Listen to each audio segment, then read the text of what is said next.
Friends, in this lecture, firstly I want to thank you too for providing me opportunity to share my knowledge.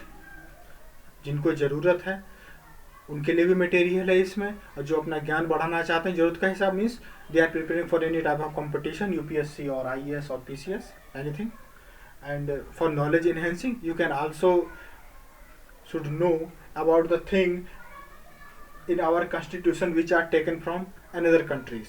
दूसरे देशों के संविधान से हमारे देश के संविधान निर्माताओं ने क्या क्या लिया है और उसका अर्थ क्या है, because these are totally typical languages. You cannot understand by reading only these words, but also you should know what is the meaning of these words.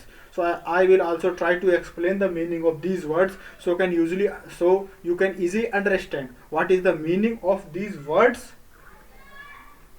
which are typically totally advocate language. So हम discuss करते हैं मूल अधिकार. What is the मूल अधिकार? Means fundamental rights जो एक व्यक्ति के जन्म लेने पर ही उसे मिल जाते हैं किसी भी कंट्री में.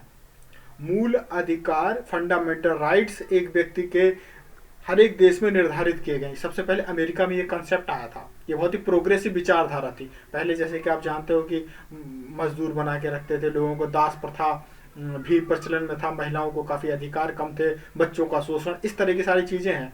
तो हर एक कंट्री ने अपने संविधान में एक उपबंध रखा, एक सेक्शन रखा जिससे कि उस कंट्री के सिटीजन्स को दिया जा सके, या कुछ फॉरेन के लोग आते हैं उन्हें वो चीज़ प्रोवाइड की जा सके. ठीक है. तो हमारे देश में जो मूल अधिकार का जो कंसेप्ट है वो अमेरिका से लिया गया, यूएसए से ये लिया गया. मूल अधिकार means fundamental rights. Fundamental rights are taken from constitution of USA. ठीक, यहाँ से लिया गया. शासन की संसदीय प्रणाली. संसदीय प्रणाली में एक लोकसभा होगी, एक राज्यसभा होगी, जो पार्लियामेंट टाइप है. वो हमारी कंट्री में लिया गया है. कहाँ से? यूके से, ब्रिटिशर्स के. ठीक है, 1919 में लिया गया था. 1919 से लगभग स्टार्ट हो गया था ये. तो ये वो जो प्रणाली 1900 हमारे देश में जो संविधान में रखा गया वो यूके से लिया गया है, यूनाइटेड किंगडम से. आपात उपबंध. आपात उपबंध का मतलब है कि जब देश में इमरजेंसी लागू हो जाए, जैसे कि अनदर कंट्री ने हम पे अटैक कर दिया, आपातकाल. वैसे हमारे देश में क्या है, एक सेंटर में गवर्नमेंट है, एक स्टेट में गवर्नमेंट है, प्राइम मिनिस्टर होता है, सीएम होता है. लेकिन जब किसी देश ने हम पे अटैक कर दिया तो पूरी कंट्री को एक यूनिटरी वे में, यूनिटरी मतलब एकात्मक रूप से एक करने के लिए, सभी डिसीजन में यूनिटी लाने के लिए इस तरह की जो प्रोविजन है वो जर्मनी के संविधान से हमारे देश में इंक्लूड किया गया, जर्मनी के संविधान से लिया गया. ठीक है. तो आपात उपबंध आप समझ गए. कई तरह के इमरजेंसीज होती हैं, फाइनेंशियल इमरजेंसी भी होती है. हमारे देश में आज तक नहीं लगी. हमारे देश में जो फाइनेंशियल टाइप की इमरजेंसी है कि करेंसी की काफ़ी दिक्कत आ जाए, ये सारी चीज़ें हो जाए, कंट्री दिवालिया हो जाए, इस तरह कोई कंडीशन नहीं आई.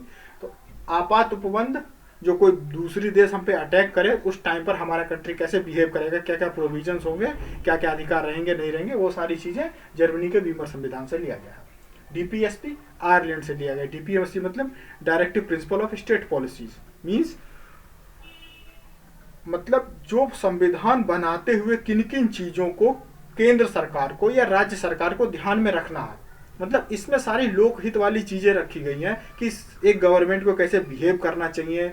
जैसे मान लो दारूबंदी है या शराबबंदी है, एक लोकहित वाली चीज़ है, तो इस पर सेंट्रल गवर्नमेंट को डायरेक्टिव दिया गया है कि आप ऐसा बिहेव करें. लेकिन ये जस्टिसिएबल नहीं है, आप इसके लिए कोर्ट नहीं जा सकते हो कि ये इम्प्लीमेंट नहीं हो रहा. लेकिन फंडामेंटल राइट्स के लिए आप कोर्ट जा सकते हो. ये हम एक्सटेंसिवली डिबेट करेंगे जब हम एक एक सेक्शन में जाएंगे. लेकिन अभी तो हम ये देख रहे हैं कि कौन सा पार्ट कहाँ से लिया गया है, लेकिन थोड़ा समझना भी जरूरी है.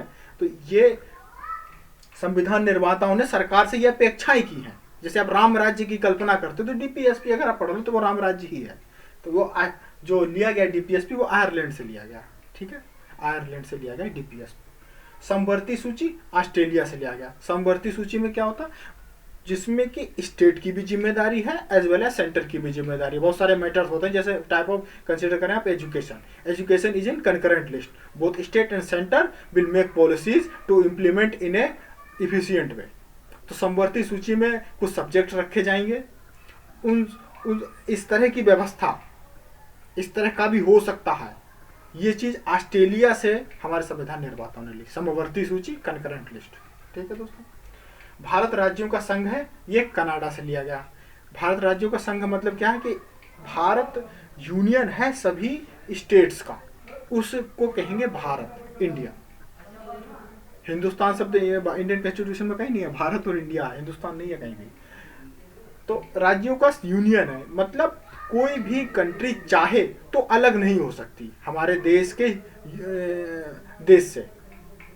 लेकिन on contrary in USA there is agreement between states to form United States of America. तो एग्रीमेंट है, वो चाहे तो अलग हो सकते हैं, लेकिन हमारे देश में ऐसा कुछ भी कंसेप्ट नहीं है, हर एक स्टेट को भारत देश के साथ ही रहना है। ठीक है, तो देश की एकात्मकता बनाने के लिए जो प्रोविजन लिया गया वो कनाडा से लिया गया है, भारत राज्यों का संघ है। राज्यसभा में प्रतिभा, अनुभव, सेवा को प्रतिनिधित्व ये आयरिश कॉन्स्टिट्यूशन से लिया गया है। मीन्स राज्यसभा में जितने भी व्यक्ति होंगे उनके अनुभव को, कोई किसी फील्ड का बहुत ही जाना माना पहचाना नाम है, जैसे मान लो रेखा है या और भी बहुत सारे लोग हैं, उन्हें उसमें प्रतिनिधित्व देने के लिए आयरिश कॉन्स्टिट्यूशन का पार्ट होगा। आयरिश कॉन्स्टिट्यूशन में ये सारी चीज़ें दी हुई हैं कि जो लोग अपने अपने फील्ड के, जैसे सचिन तेंदुलकर हैं, राज्यसभा में उन्हें मिला तो वो एक प्रतिनिधित्व करते हैं एक सेक्टर का, फील्ड का। तो इस तरह का प्रोविजन जो हमारे संविधान में दिया गया वो आयरिश कॉन्स्टिट्यूशन से लेकर दिया गया। मौलिक कर्तव्य करीब 12 है हमारे देश में जो लोगों को फॉलो करने चाहिए। कोई ये जस्टिसिएबल नहीं है कि कोई फॉलो नहीं कर रहा। इंदिरा गांधी जी लाई थी इसे कि ये चीज़ें वो फॉलो करनी चाहिए। उनका ये कंसेप्ट था जो ये चीज़ें फॉलो करेंगे उन्हीं को फंडामेंटल राइट्स लेने का अधिकार है। लेकिन बाद में सुप्रीम कोर्ट ने इसे पलट दिया था, इसे हटा दिया था।